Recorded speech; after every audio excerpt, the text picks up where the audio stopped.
excuse us a minute.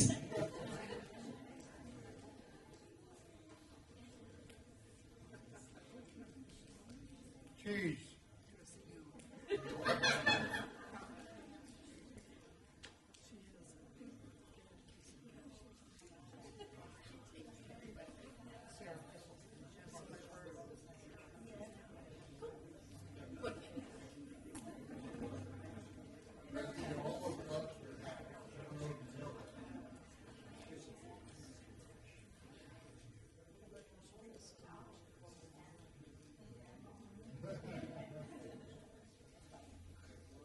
And I had forgotten to call a photographer.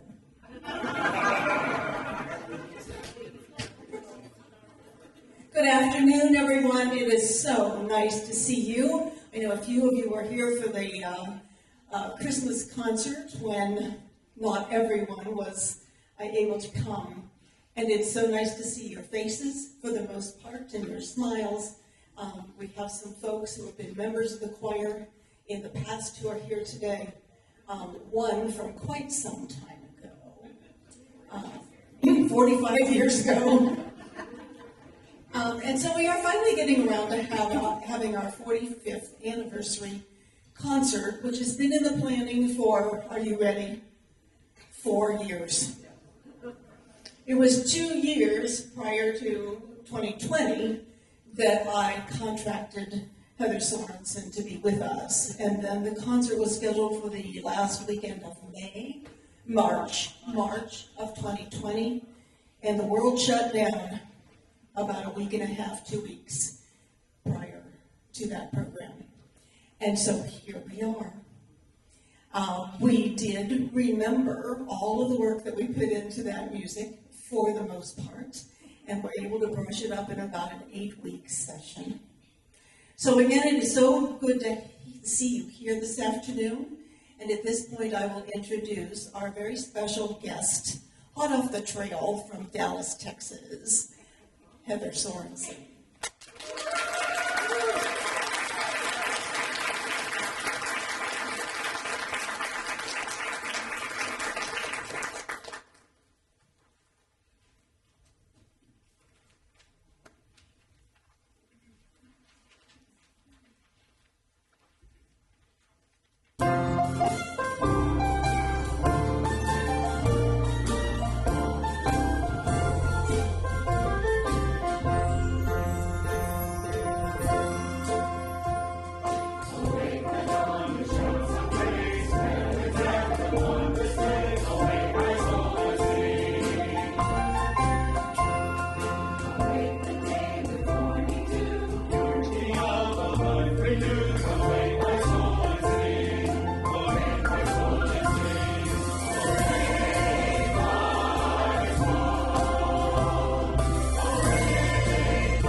Well, good afternoon.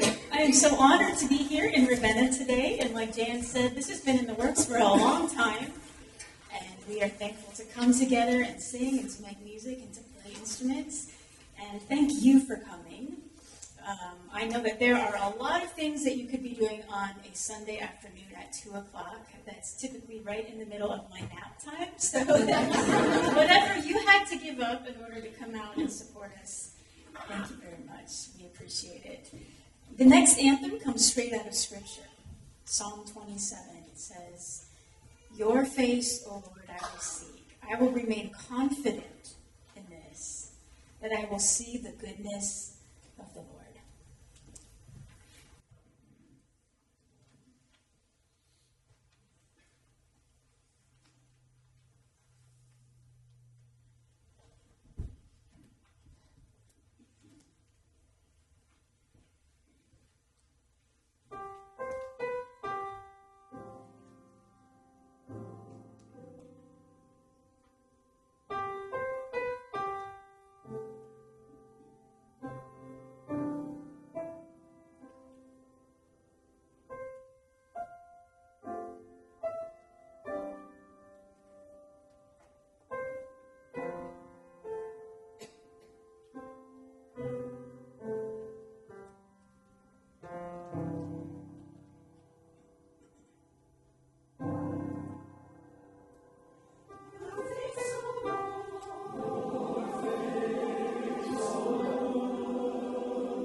I stumble and fall in temptation's snare.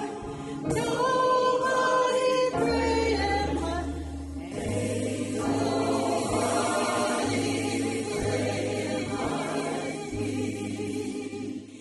may my heart stop jumping and my feet beware. Nobody praying like me.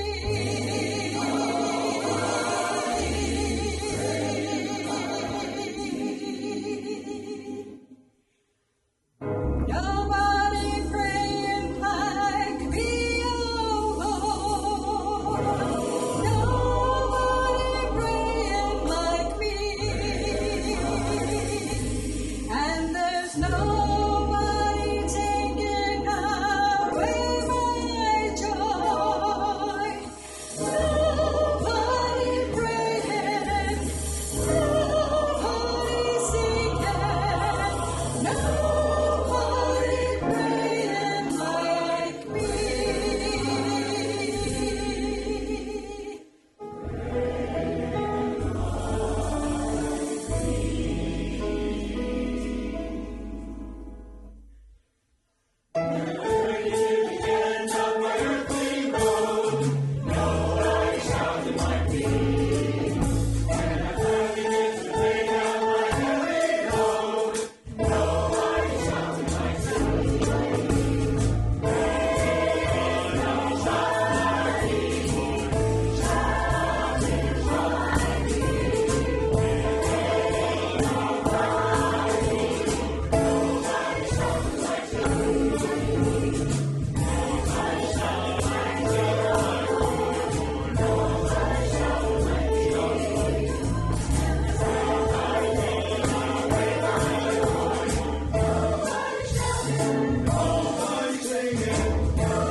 Rick asked me to let everyone know that he wore the wrong color tie today.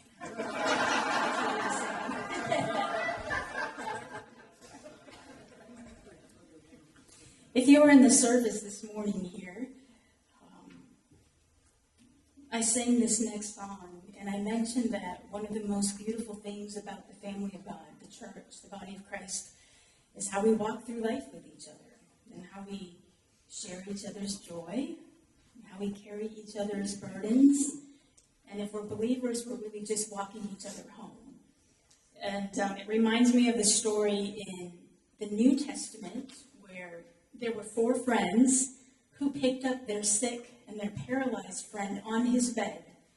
And they went to where Jesus was staying, but there were so many people packed around Jesus in the house that they cut a hole in the roof of the house, and they lowered their friend down on his bed to Jesus for healing. And I always think that that's a beautiful picture of the church, the family of God, because each of us at some time or another were broken, or we're paralyzed, and sometimes we're broken because of our own sin, our own foolishness. Sometimes we're paralyzed because of things that are outside of our control. There are things that have been done to us. And that's when the family of God, the church, they come and they surround us. And they pick us up and they carry us to Jesus for healing. And that's what this song is about. The title of the piece is Let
is short. The journey is important though, and we all need some support. In case you hit the detour where things come up unknown, you'll need someone to hold the light, 'cause not all roads lead to Rome. So let me walk you home. Is there something I can carry? Your burdens temporary, though they're heavy for today. Let me walk you home. The sun's getting lower, and the dark is getting closer, and before we know, the time has flown. So let me walk you home.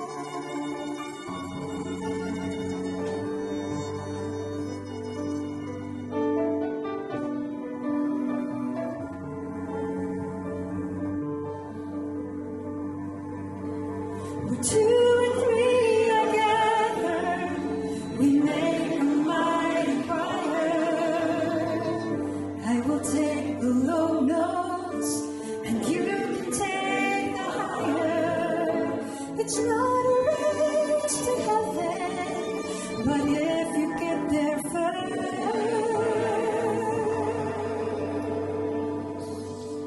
I'll hand you off to Jesus, and I'll sing another verse. I'll sing another verse. So let me walk you home. Let me walk you home to Jesus. He's running out to meet us, and his smile lights up the way. Let me walk you home, and we can make this road a sanctuary, a haven for the weary, and before we know, the time is flown.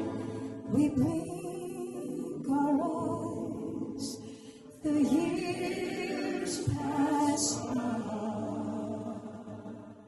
So let me walk you home.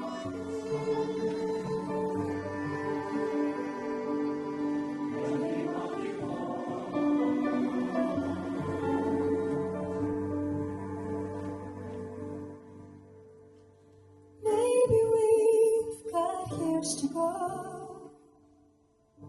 Maybe time is short. The journey is important though.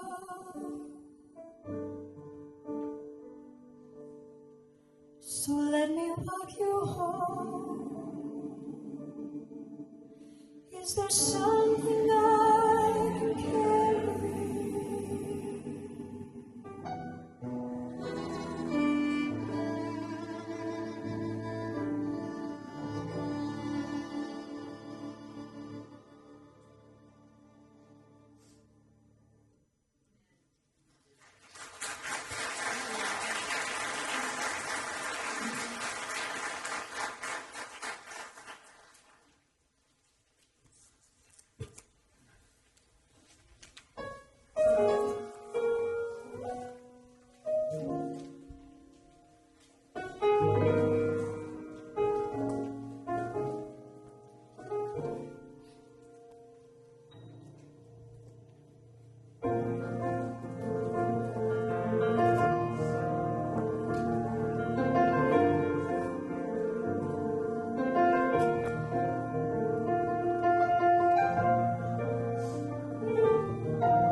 composer.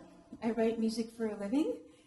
I'm pretty eclectic, and so anywhere from a singer-songwriter, which you'll hear in just a minute, to original classical music, choral music, orchestra scores, a little bit of jazz. I kind of dabble in it all, and it's an interesting career. I love it. Of course, it has its ups and downs, just like any other career. And for the past, I'd say, year and a half, 2 years, COVID completely decimated the music industry, wiped it out. And I remember at the beginning of that very first shutdown, I guess it was 2 years ago, and the thought crossed my mind that, I could see the handwriting on the wall. I understood my industry well enough to know that in best case scenario, we were going to be wiped out for a year and a half at least, maybe 2 years. And that's best case scenario. Of course, we all know that none of this has been best case scenario. And so the thought crossed my mind on that day 2 years ago, I think I might lose my house over this. And as careful as I'd always been with my finances and savings and decisions, all of those things, it's just not sustainable to go years without royalties and performances, which were the main ways that I made my living. But immediately, as soon as that thought crossed my mind, immediately I was filled with so much peace and joy. That's the crazy thing. I was filled with so much joy.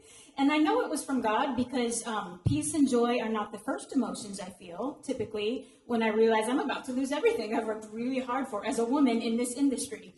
And so, but I did. I had so much joy. And so I went and I took a walk around my neighborhood. It kind of releases endorphins, that kind of a thing. And as I was walking around my neighborhood, I could feel this song just coming on strong. So I went home and I wrote it out. The title of the piece is Richer Than Before. And I wrote this song looking forward in faith, in hope that God would keep his promises to take care of me. And today I sing this song looking back as my testimony that God takes care of his own, and there was never a need that he did not abundantly provide for. So here is Richer Than Before.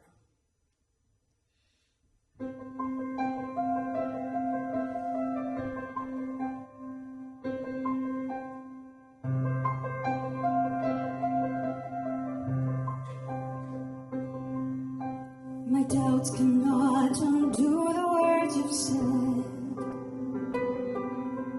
Your silence does not mean that hope is dead.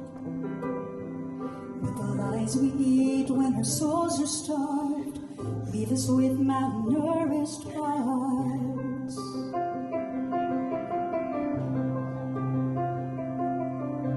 The things dissolved were never mine to keep. And letting go of treasures that were cheap. But I'll focus on the positives. My hands are filled with promises from you.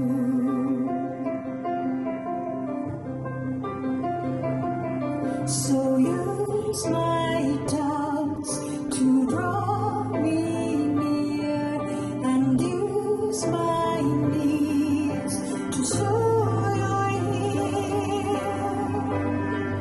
My table might be empty, but my cup is overflowing. My riches might be small now, but Lord, my faith is growing, and maybe less is more. Maybe I'm richer than before.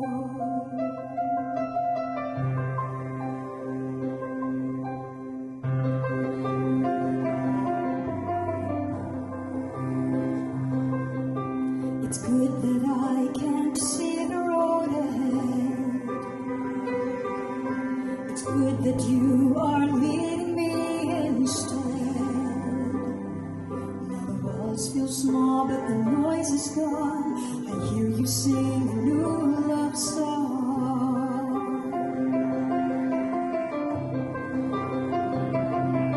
And though the world should crash and burn, I am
destroyed. Maybe I'm richer than before. Maybe I'm richer than before.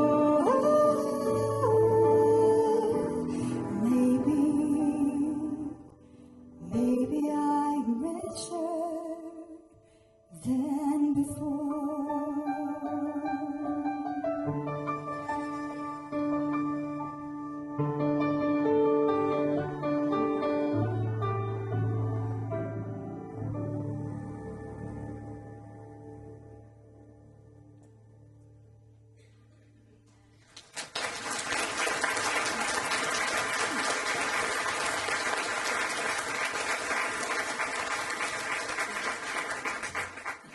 So I was an elementary music teacher for 4 years. Do we have any music teachers, former music teachers, any teachers, anything? Okay. God bless you. And I mean that sincerely. I had a friend tell me once that after being a school teacher, every job after that was a vacation. And I agree with that friend. But it was a good job. I learned a lot. I grew a lot, as we all do as teachers. And one of my biggest challenges was finding fun, fresh, creative, exciting ways to teach music theory, because music theory tends to be none of those things. And so I taught the kids scale tones by playing their phone numbers on the piano. And for those of you who are not musicians in the audience, I'm going to give you a really quick crash course on music theory here.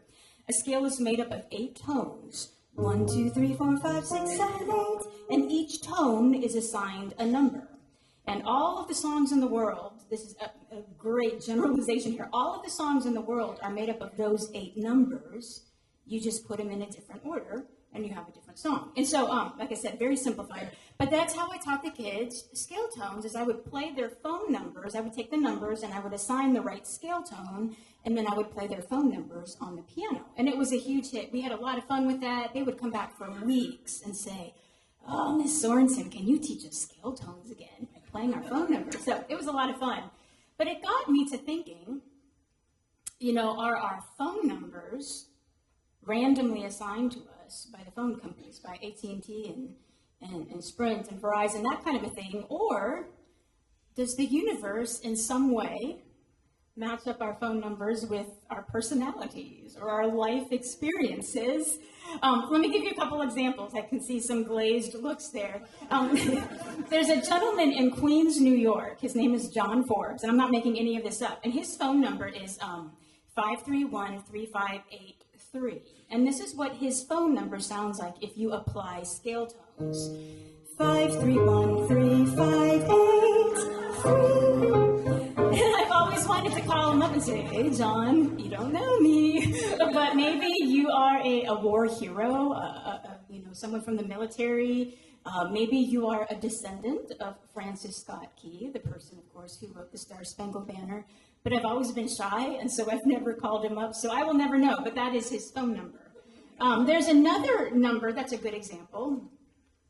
In fact, there's a lady in Stroudsburg, Pennsylvania. I was actually in Stroudsburg giving a concert a number of years ago, and I had to say, "Is there a Tiffany Schultz in the audience? Because I'm about to give out your phone number." And she didn't raise her hand, and so I did. I gave out her phone number. And this is a phone number that I think maybe I kind of want. I'm a little bit envious. So this is Tiffany's phone number when you use scale tones.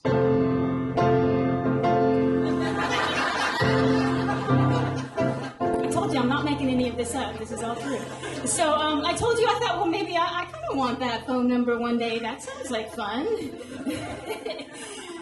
But then I got to thinking maybe the universe gave Tiffany this phone number because she's like the Samaritan woman at the well, and she's had, 4 husbands already, and the man that's, never mind, Tiffany, you keep your husband, you keep your phone number, you keep everything. I'll just stay with my plain, boring little phone number. But then I also got to thinking, I'm a composer. I have a phone number. And so I have recently written a new composition titled 672 2956. And by the way, one of those digits has changed, and I'm not going to tell you which one it is. I actually wrote this as a symphony. So normally I play it with like the full orchestra. So you're going to have to use your imagination and hear the flutes and the violins and the trombones and the timpani and that kind of a thing.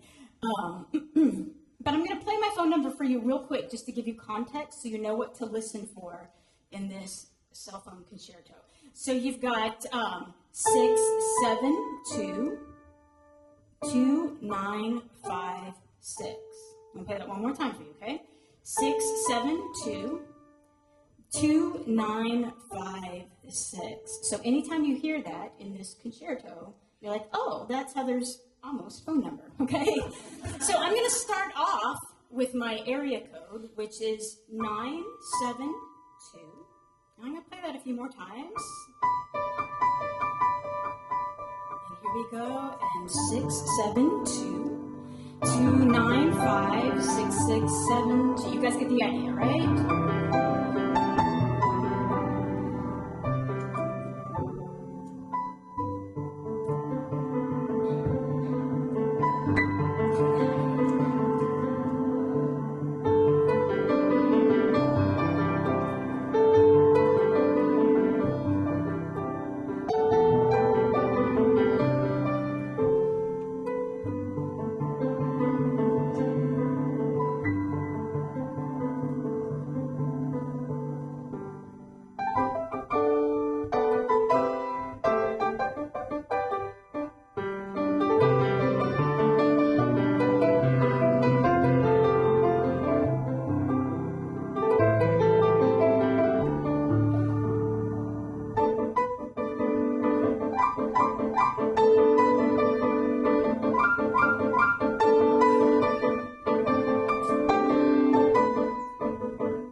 Thanks for laughing.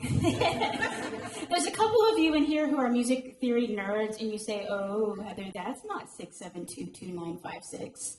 It is, but I used a fixed dose system rather than a movable dose system. And most of you that just went like that, and that's okay. I just didn't want to get any emails from some music theory nerds on that, so I thought I'd better clarify. A few years ago, my publisher asked me to create a project around the topic of prayer. And I said, oh, absolutely, I'll do that. And they gave me great freedom in this project. And the only thing they asked, they said, we do have one request. Would you do a Heatherized, that was their term, would you do a Heatherized version of the Lord's Prayer? And let me tell you, that struck a note of fear into me because some things you just don't mess with. That's kind of like asking someone to rewrite the Holy Scriptures. It's sacred, it's beloved, you just don't mess with it. And so I had no idea what I was going to do. How do you do that, you know? I knew I didn't want it to be a big bombastic piece of music. That's already been done, you know, and I just don't have the, have that kind of a voice.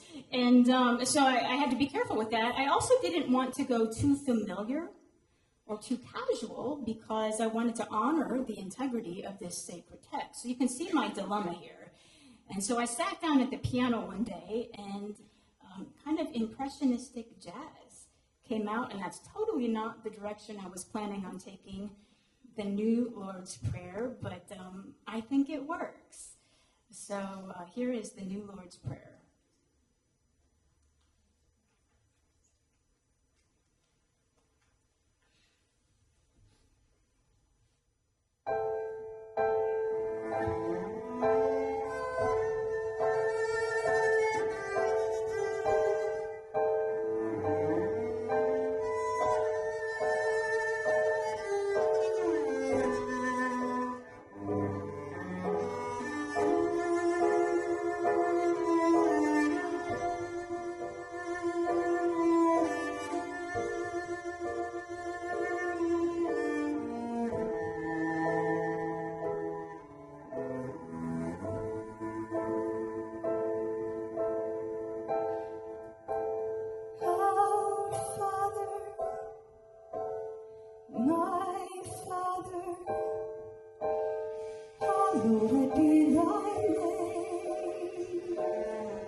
Worship.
next piece that we're going to do, we're going to sing a prayer over you. Actually, a blessing. We're going to sing a blessing over you.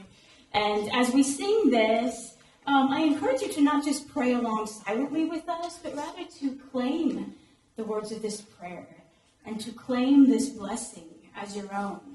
I heard an old preacher tell his congregation a number of years ago, he said, draw a circle around yourself because this prayer is just for you, he said. Or this message, he said, this message is just for you. It's not for your spouse.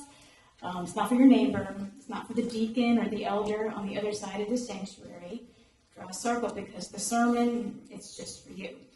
And so I am going to borrow that phrase this afternoon. And if you need prayer or you want prayer over anything in your life today, just draw a little circle around yourself and we will be praying over you with this next song.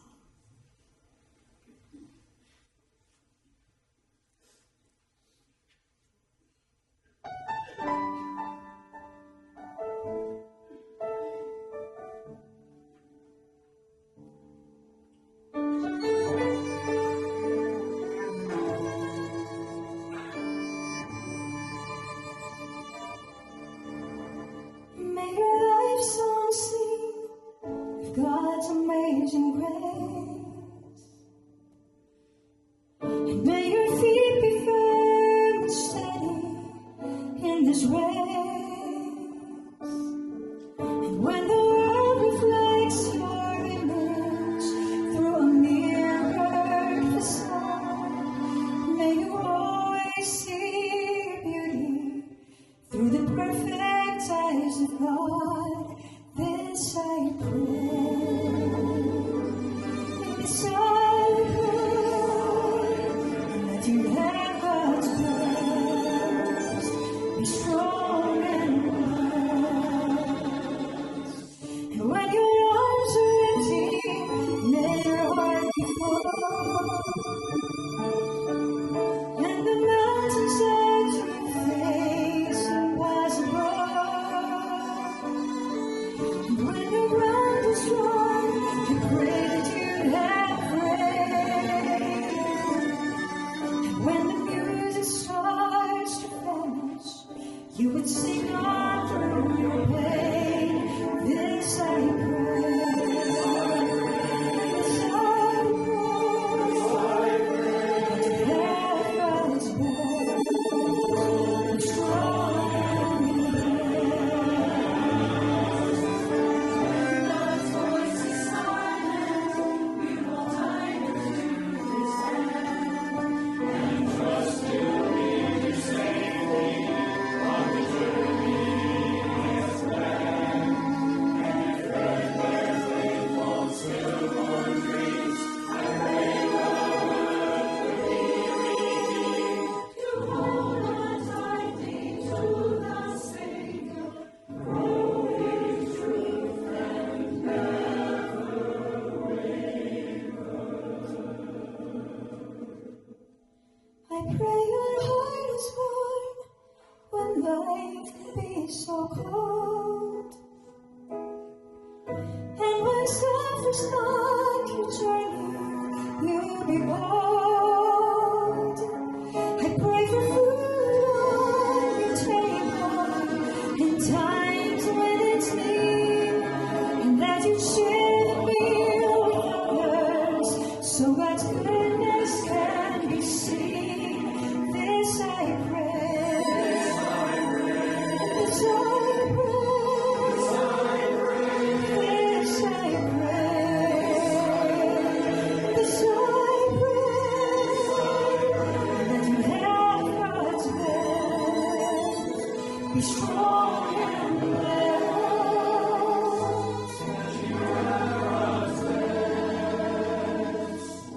Be strong and blessed.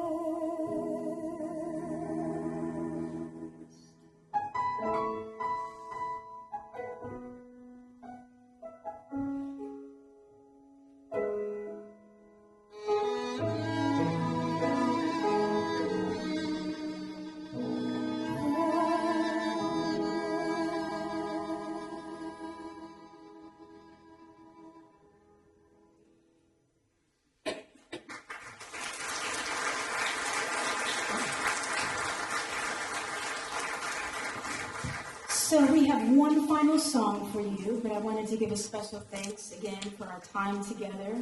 Thank you for coming. Thank you to Jan for all of the work and all of the years of leading up to this, and to the choir and the instrumentalists. Thank you to our sound people and to Pastor Gary and to the church for letting us use their facilities. Our last piece is titled In the Name of the